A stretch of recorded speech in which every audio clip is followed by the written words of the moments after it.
crazy. So you would say you're self-taught in Korean, right? Yeah. How many languages, apart from Korean, how many languages do you speak? I speak 3 more. So I am bilingual. I can speak German and Turkish. These are like my mother tongues.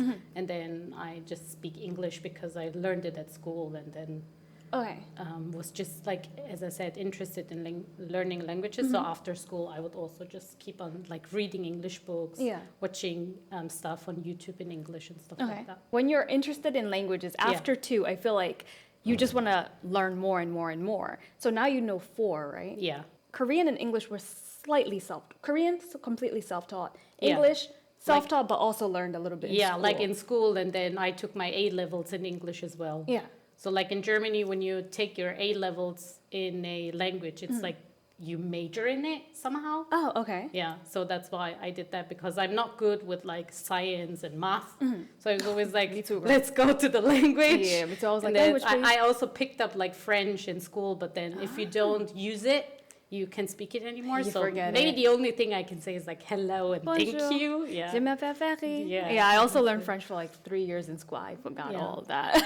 And I then- don't claim it anymore. Yeah. But then, like, for English, it was like, I don't know, I do have this kind of thing where I really, like, tempted to voices and how stuff sounds. So if, like, people have a beautiful voice, I'm Yeah. always, like, melting away.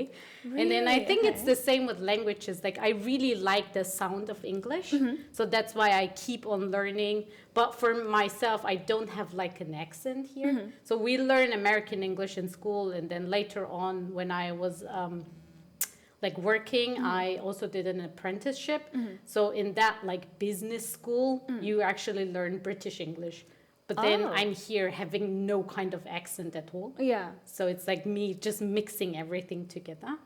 But then for Korean, I don't know by myself because like I can't hear it out. But like Koreans always tell me if I wouldn't see you, I would think you're Korean because of yeah. like your The pronunciation. accent, I said the accent, the pronunciation. Yeah. And then, but I'm like, oh, really? Oh, okay. Like That is such I a don't know compliment. about it. Yeah, it's such a Yeah. compliment though to be Yeah, told I that you think- don't sound foreign when you're Yeah. speaking their native language. That's like probably the best compliment you can Yeah. get if someone says like, you sound like Korean. Yeah, and I think the problem is because I also speak Korean to a certain extent. I don't really have an accent, but I'm not fluent. I don't claim to be fluent. So when I speak Korean, Koreans think I'm fluent. Then they start talking with all these hard words, and I'm like, okay, wait, I can pronounce your words, but I don't know your language all the way fluently. Yeah. So like it's like a double-edged sword where you sound like you speak Korean perfectly, but technically I don't really speak it perfectly. I'm still learning. What helped you become fluent in Korean? I think just speaking.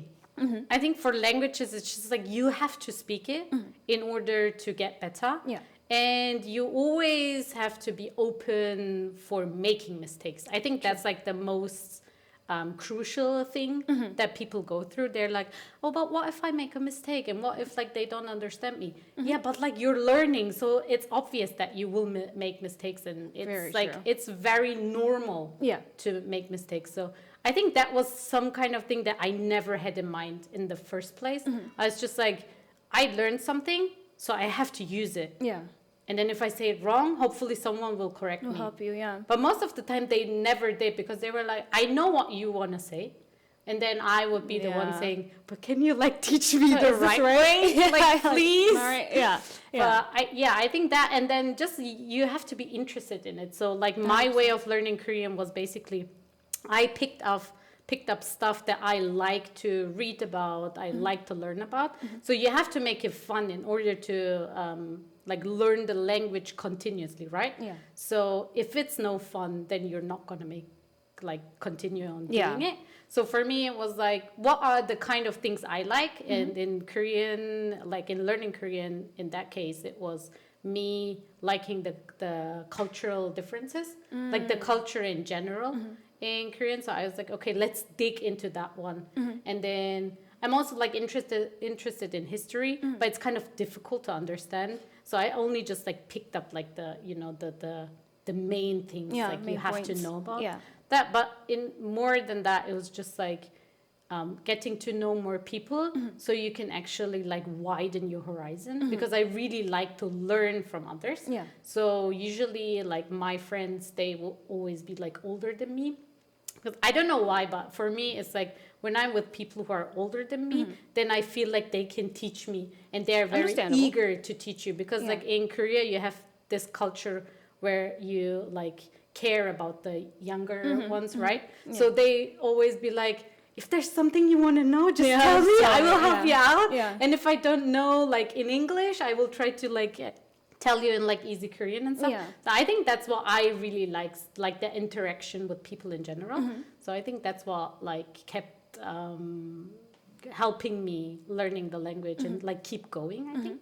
When you started learning Korean, you started in Germany, right? Yeah. Did you have any Korean friends around you? No. So did you have to end up making Korean friends to learn Korean? Well, to better your Korean? It was very hard because like I come from a city where there are literally no Koreans, and if so, they are like usually like music, like majoring in music or art. So they're really busy having those deadlines and stuff. So like you never have the chance to like meet them. Yeah. So basically for me, it was like I don't like lean on someone. So I try to do it all by myself because I'm just like used to it. Yeah. So I would just like use the internet as my friend. Yeah. And then would just look up some stuff, and then I would just go on those like online platforms.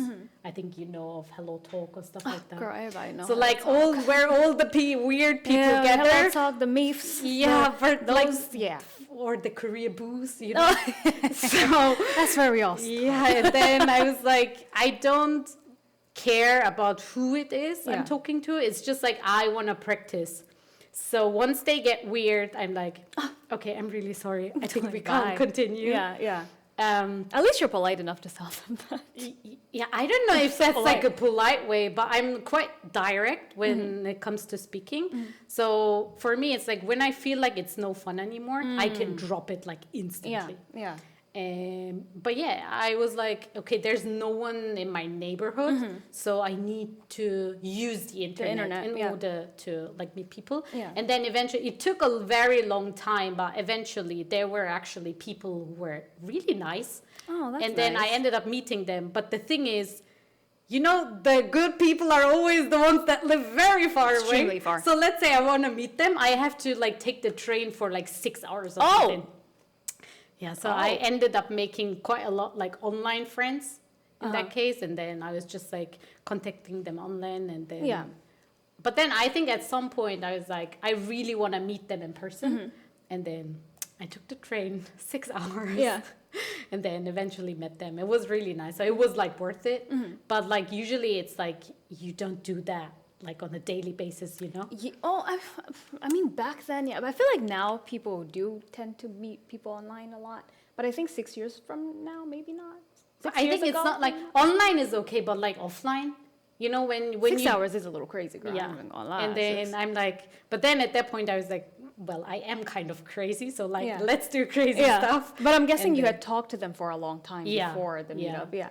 Yeah, it was actually so like my friend who's married, and then I actually met. So he would be telling about me to his wife. Aw. So then his wife would be like, "Would you like to like Come and meet us. like come and meet us? Like, would Yeah. you like to come to us?" Yeah. And then I was like, "Oh, if I can." Yeah. And then they were like, "Okay, because you're coming like very far away, just like stay at ours, and then."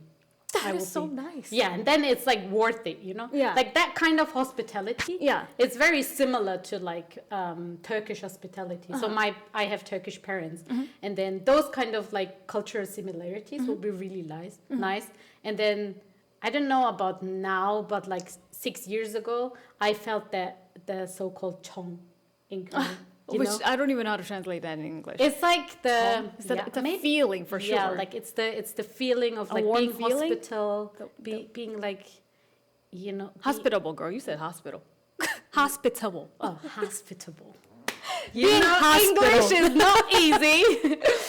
Be very hospitable. No, it's definitely not. I'm making fun of you because I make the same mistakes on this channel. So don't worry about it. It's like the fun thing is like language speaking is nice and fun, but like it's actually really challenging. And then Once you know way too many languages, they're all fighting in your head. that's one. All of and them. then when you're in Korea and constantly speaking in Korean, I literally forget my own mother tongue. Oh, 100%. And then Yeah. when my friends are calling, I'd be like, wait, I can't speak German. Let me think for a bit. I need to switch.